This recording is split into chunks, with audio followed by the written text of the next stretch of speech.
आपल्या अनुष्कानं फाशी कशी घेतली आहे. आत्महत्याची सांगते शाळेतले ही प्रशासन सगळे की ही कसं फाशी न घेऊ शकते एवढं हे सगळ्यांनी बघा. सगळ्यांनी बघा हे फोटो आणि सगळ्यांनी सांगा. महाग बांधलेले पण आहे. फोटो हातात घेतो वर घेतो ताई. ह्या फोटोने आणि ह्या टॉवेलने कोणी पण त्या बेडवर फाशी घेऊन दाखवायची.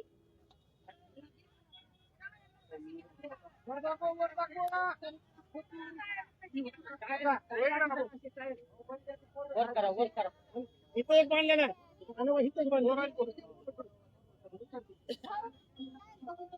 कोणी पण ते सगळ्यांनी बघून आणि सांगा की माझ्या मुलीचं वय 11 वर्ष आणि 5 महिन्याची माझी मुलगी आहे. 11 वर्ष आणि 5 महिन्याच्या मुलीला काय माहिती आहे की आत्महत्या करायची आणि गाठी कशा मारायच्या.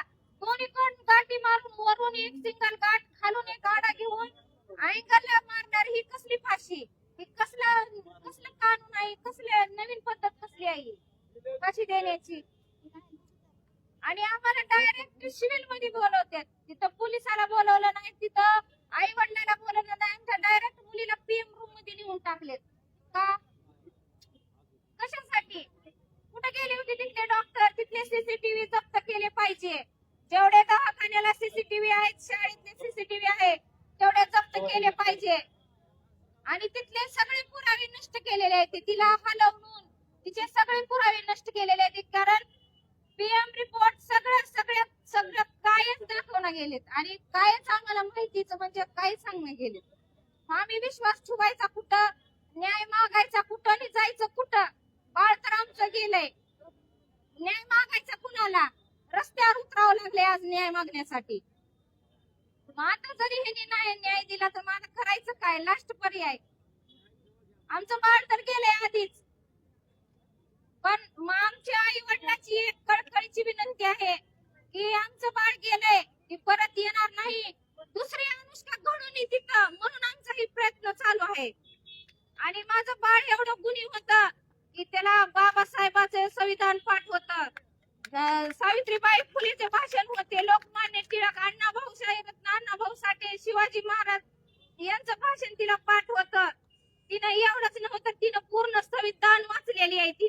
तिला कानून कायदा कलम सध्या माहिती होता. तिनं त्या गोष्टीचा तिनं विरोध केलाय. बघा हे संविधान हे वाचलेलं माझ्या बाळानं. मग ते संविधान वाचलेलं धाडशूर एवढी डॅशिंग मुलगी भाषण सोशल मीडियावर तिचे भाषण चालू आहे ते. मग ही मुलगी आत्महत्या करू कशी शक्य आहे. हिला काय माहिती काय हिला दुःख काय हिला एवढा त्रास होता हिला आत्महत्या करणार. त्या तिथल्या प्रिन्सिपलला आम्ही भेटायला किती फोन केले. प्रत्यक्षात त्यांना भेटायला सध्या गेलो तरी त्यांनी आम्हाला स्वतःहून त्यांनी भेट दिली नाही. कारण की त्यांनी पण आरोपी आहेत मध्ये. त्यांनी पण आरोपी आहेत.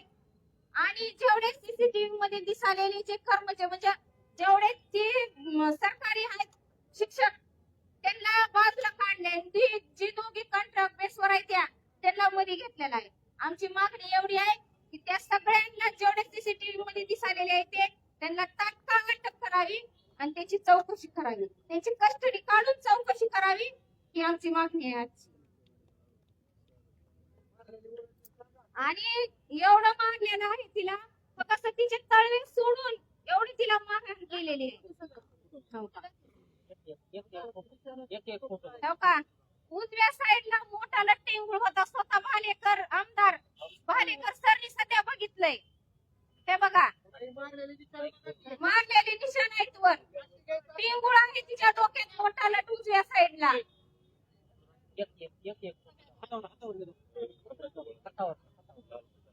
आणि हातावरले वळ बघा असे काळे निळे. आणि हे फोटो ज्यावेळेस आम्हाला सिव्हिल मध्ये बोलवलंय त्या दिवशी हे फोटो आम्ही काढलेले आहेत.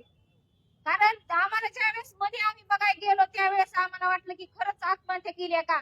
ज्यावेळेस तिच्या अंगावरले आम्ही वळ बघितले त्यावेळेस लक्षात आलं की घातपात केलेला आहे आमच्या मुलीचा. आमच्या मुलीची आत्महत्या केलेली नाही तिला मारलेला आहे. हे बघा असलं मार दिलाय शाळेत.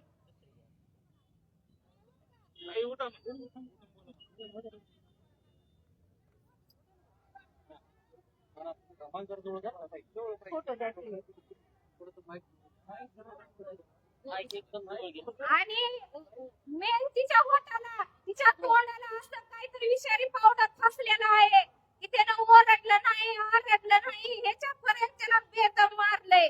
का मारलं की आपण मग आहोत का आपण कमी याचे आहोत म्हणून का आपले मुलं शिकायचे नाहीत का कष्ट पाणी करून 200 रुपये रोजगार करून त्यांना शिकवलेलं इंग्लिश स्कूल मध्ये शिकवलेली माझी मुलगी तिथून दळणातले खडे कसे निवडते तांदळातले खडे असे स्वच्छ खडा निवडून काढून त्या नवोदय विद्यालयामध्ये 5 महिने माझ्या मुलीला शिकवलंय फक्त. एक मुलीने तिचा मर्डर केलेला आहे प्रशासनाने. काय करायचं या प्रशासनाचं आपल्या मुलं शिकवायचे का नाही सांगा माता समाज बुद्ध समाज की आपल्या मुलांनी शिकायचंय का नाही का असेच अनुष्कासारखे बळी घालायचे असे बळी जाऊ द्यायचे नाही ते म्हणून मी तिच्या वडील आणि आपला सगळा मातंग समाज भीमराव समाज त्याला लढा द्यायचा शेवटपर्यंत. मी माझ्या मुलीला न्याय दिल्याशिवाय बसणार नाही. ज्या दिवशी तिला न्याय मिळाल त्या दिवशी मी समजेन की माझ्या मुलीला खरंच न्याय मिळाला आणि तिच्या आत्म्याला शांतता लाभली आहे. नाही न्याय मिळाला तिथं मी आणि तिचे वडील आम्ही तिथं जागेवर संपू शेवटी. कारण आमच्या बाळाला जवळ न्याय मिळत नाही तर आम्ही शांत बसणार नाही. ही कळकळीची विनंती आहे.